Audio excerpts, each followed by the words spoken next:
And we're really getting screwed, of course. That's what it's all about.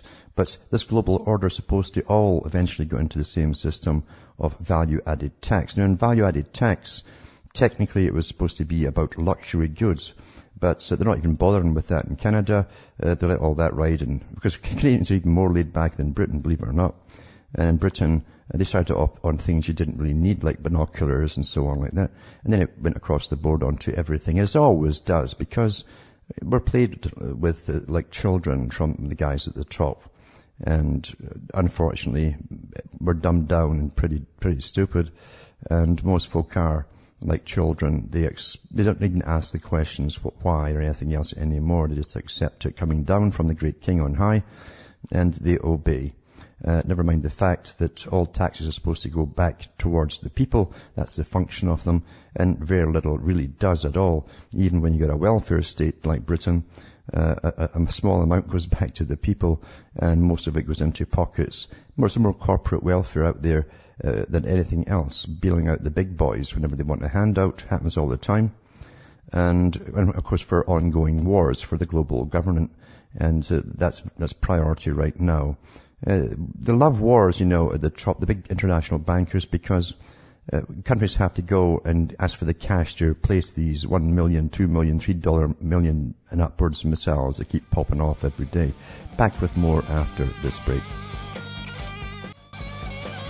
Hi folks, we're back cutting through the matrix. And of course, as the world is supposed to appear to go crazy, and that's really what it's supposed to do at this time, order out of chaos, you got to get the chaos first, and fear everywhere. And I've gone through talks before from various Pentagon type psychological operations where they talk about the average person can only handle about one, maybe two at the most major crises going on in their lives at the one time. Any more than that, and they crack up. Some crack up at two. And what happens then is they go into, they start turning themselves almost helpless, and they either go into complete denial, which again is almost a psychotic state of going into denial under the circumstances, or they will listen to the experts and hoping for the pacified stuff that comes out of their mouths to tell them it's all right, leave it to us, we're the government and we're the experts and we're the scientists. And that's how it happens. And that's why they're giving you all of this at the same time. There's still banks going down across Europe, even Portugal. And you've got the power plants going off at Fukushima. And we have, of course, the war on Libya.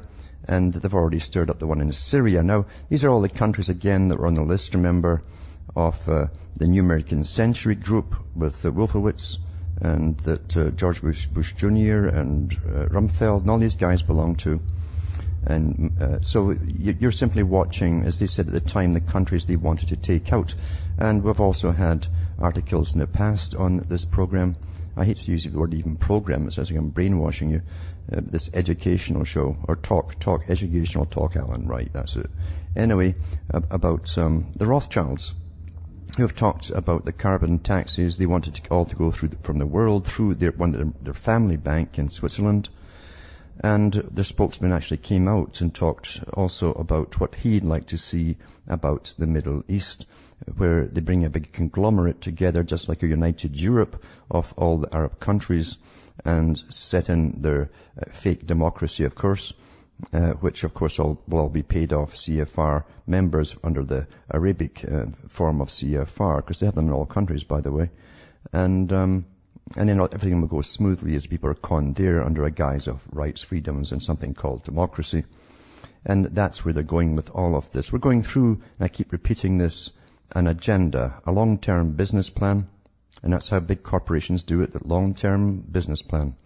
And they have their investments, they have their plans, the takeovers, and these are actually aggressive takeovers of countries, you see, just like you do in business. And they're using, of course, your tax money to do it, and of course your sons and daughters. Not that they care much about them at all. That's a renewable resource. Every year there's more folk turning 18 to go into the next bunch. So they're using everybody, as they always do, to get their world agenda through. Because remember, this world agenda is not to be a democratic system. It's to be more of a Sovietized system. We've had Soros and many before him from the same organizations saying that we're in a post-authoritarian society. He loves China. And China is still technically communist, at least by its rulership and its governmental structure and system. You have to join the Politburo to get a business going over there. You have to agree to everything the government says and that you have to do. And you can't complain about anything. It's a rather dangerous thing to complain, but they get things done. So Soros thinks it's a very efficient way of running a world system the same way. And that's why the United Nations, again, this big front, this big farcical front, they call it the United Nations, uses democracy as a reason to go off and slaughter other countries because they're a front themselves, set up by the Royal Institute for International Affairs. Before that, it was the League of Nations, set up by the Milner Group that blossomed into the Royal Institute for International Affairs - Council on Foreign Relations. So I've gone through these histories so many times, but we're going through it today as well. And if you're on the target list of the New American Century, it's been handed over to the Obama group, and they're carrying it on because the 21st century is the century they're really talking about. And this is the century of change. Academia has been prattling on about this century for a long time. In the 20th century, the century to come is the century of change, when they bring in this post-democratic system under the cover of democracy.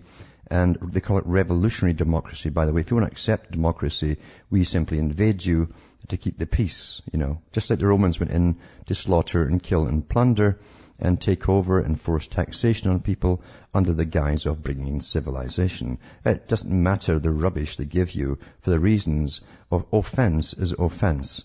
And soldiers are soldiers. They're not peacekeepers, never have been, never will be. So let's not go into their Orwellian doublespeak. So that's the world we really live in. It's nothing to do with people in democracy. The people are cattle. Your job is to be born and to be indoctrinated and to obey and work and pay taxes, consume to an extent, and then pay up your insurance for your own funeral before you die. And please don't live too long after you retire, because the banks like to take that, and the government likes to take that cash that you've been paying in all that time. They prefer if you just die a couple of days after retirement. And I'm not kidding about that. I've had meetings about that as well, including the ones about extending your working life, hoping you'll die off before you hit sometimes 67, 68. And with men, that often is the case. We're living in a financial racket, and the racketeers run the show.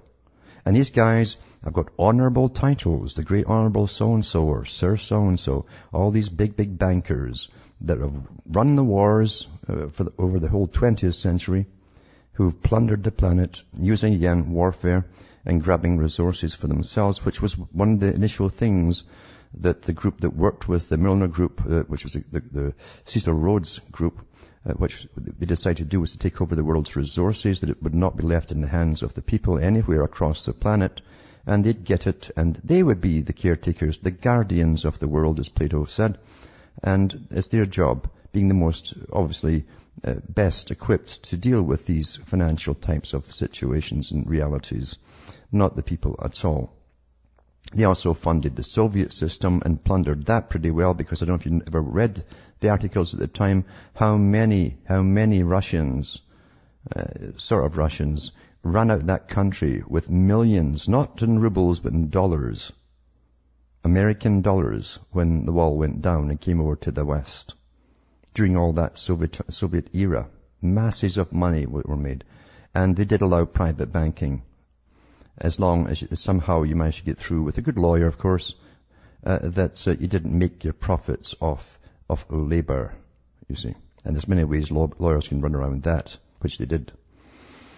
So everything is a racket in this world. I just call it the money racket, and that's what they used to call it too, racketeering and the numbers game.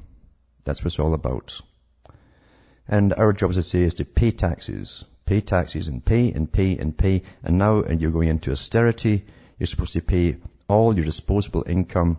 If it's not going off into war through other taxes, then it's going into fees and fines and permits for burning or carbon or heating yourself or where it happens to be.